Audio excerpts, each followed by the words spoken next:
kembali lagi bersama Cila masih cantik. Guys. Jadi hari ini aku ada di ABL. Jadi hari ini aku mau bahas tentang Lasmi. Dea tahu Lasmi nggak? Siapa Lasmi? Hah? Tahu nggak siapa Lasmi? Enggak. Coba bilang Lasmi nanti malam ke rumah ya. Enggak, mampus lah. Coba bilang. Enggak. Hah? Enggak. Coba bilang dulu. Enggak.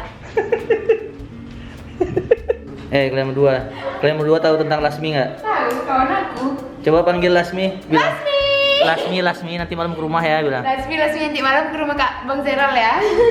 Ken coba bilang Ken. Enggak, Bang. Om Co tahu Lasmi, Om Co? Lasmi. Nggak tahu.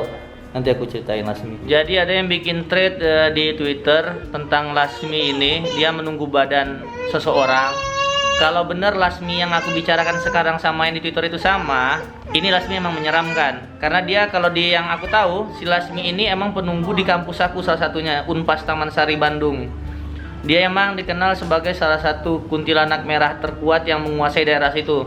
Jadi kayak setan-setan lain tunduk lah ibaratnya sama dia. Jadi di zaman aku kuliah dulu ada satu temanku yang nggak bisa aku sebut namanya. Dia itu pernah kesurupan beberapa kali. Dan pas kita tanya siapa yang ada di dalam, dia bilang Lasmi. Nah, si Lasmi ini adalah hantu yang ditakuti di kampus aku di Unpas Taman Sari. Soalnya ya begitu, kalau udah sore udah mulai sepi kampus, apalagi kalau ada yang kampusnya malam, itu agak-agak gimana gitu. Terus juga kita tanya kenapa dia masuk ke badan temenku, terus dia bilang karena wajahnya aku suka, karena mirip waktu aku masih hidup, dia bilang begitu. Tapi ada versi lain dari Abil tentang si Lasmi. Cila, gambarnya bagus tuh kayaknya. Bapak lihat ya. Oh, gambar apa nih Cil? Minnie Mouse. Minnie Mouse. Iya, Bapak lihat nih. Oh, ini Minnie Mouse-nya ya. Oh, bagus Minnie Mouse-nya. Yang kamu cerita Lasminya itu, cerita kamu versi kamu tuh gimana yang kamu tahu itu? Enggak tahu banget sih, cuman karena dulu sering main Unpas. ke Unpas. Dengar cerita gitu. Kayaknya nama itu enggak asing gitu. Jadi karena zaman dulu waktu sering nongkrong di Unpas ya, ke Unpas nongkrongnya. Ya, Tapi nggak pernah ketemu aku ya. kamu mah. Maklum sibuk sama gebetan. Coba lanjut. Iya, jadi maksudnya waktu kemarin baca thread itu kayak ini nama nggak asing gitu. Terus ingat kayak ciri-cirinya sama. Dan dia sebut Wastu Kencana. Iya, awalnya langsung kuntilanak merah, Wastu Kencana langsung tek. Iya deh kayaknya. Tapi emang waktu itu lupa ingat gitu namanya siapa. Cuman waktu baca lagi thread, ternyata emang si teteh itu. Yang kamu tahu tentang dia apa gitu? Dia itu teteh yang paling ibaratnya kayak kastanya paling tinggi gitu di daerah situ ya, daerah Wastu Kencana. Jadi hantu-hantu sana takut sama dia lah gitu ya? Iya, karena maksudnya kayak waktu itu kan waktu pernah main ke Unpas, nggak tahu tahun berapa. Itu tuh sampai malam kan. Nah, terus jadi ada salah satu anak organisasi apa ya waktu itu kayaknya lupa. Itulah pokoknya. Nah, itu apa sih dia sering diikutin sama itu. Jadi kalau misalnya dia capek atau apa, nah berarti memang si teteh itu lagi di deket dia gitu, sering kayak cerita kayak gimananya dia gitu. Cuman dia sebenarnya yang kuat karena si teteh itu katanya energinya kuat banget.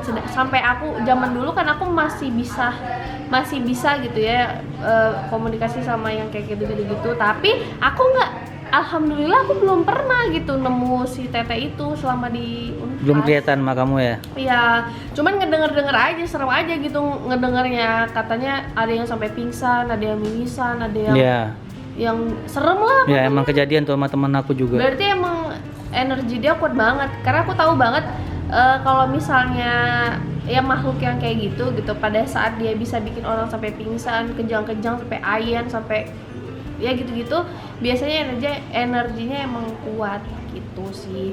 Dan katanya kalau misalnya ada jurik si jurik lain gitu kan, yang lagi ngegangguin di daerah situ, kalau misalnya si Teteh datang itu pasti langsung takut. Yang Abil tahu juga sama yang aku tahu, kalau yang aku sama Abil ceritain ini sama sebenarnya sama yang di thread di Twitter itu, berarti memang menyambung, berarti memang itu Mbak Lasminya sama yang kita ceritain itu. Kalau kalian belum tahu, aku ceritain sedikit ya. Si Mbak Lasmi ini yang di thread itu ceritanya dulunya itu menikah di umur 12 tahun, sekitar 100 tahunan yang lalu.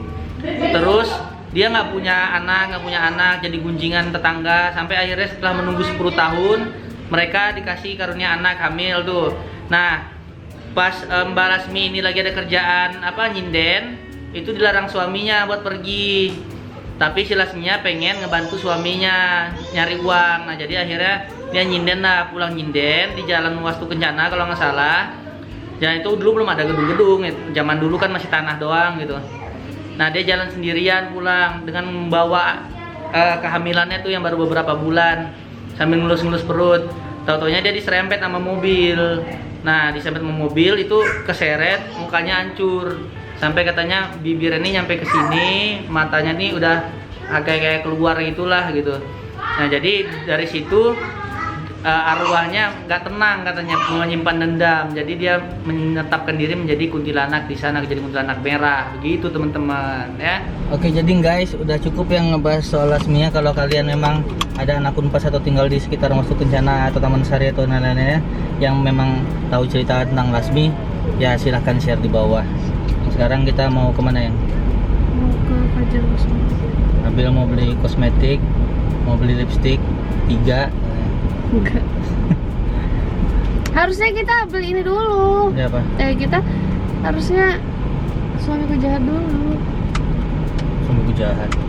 Jadi enggak lah, kamu yang bayarin. ya udah. Ya udah. Sepi ya? Kan baru sepi, gimana kota kalian sepi nggak? Nggak pernah macet lagi. Iya. Kelihatan ini biasanya padat loh Iya. jalanan. Gimana guys? Aku udah 1 bulan nih karantina. Mana 1 bulan? Iya ya. Cila nggak main aja udah 1 bulan.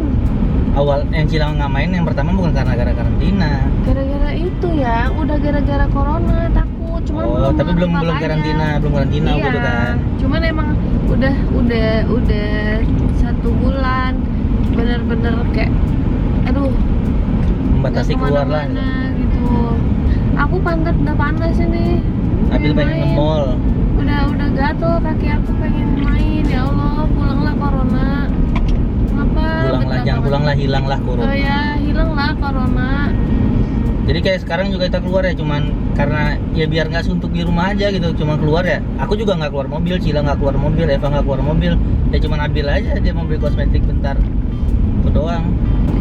Di beberapa kota udah lockdown ya. Lockdown. Lockdown. Iya, beberapa kota kepala daerahnya memutuskan untuk lockdown. Jadi ada yang susah buat mudik gitu. Kan emang dilarang mudik ya sekarang ya. Karena kan memang kita membatasi jumlah penularannya biar nggak misalkan ya aku tertular, aku pulang ke Tembilahan, aku bawa virus ke Tembilahan kan makin tersebar nanti. Itu sih intinya dari pemerintah sebenarnya. Ya.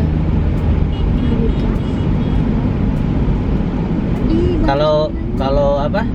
Kalau ini nggak beres juga, nanti Lebaran kita nggak akan bisa kemana-mana guys.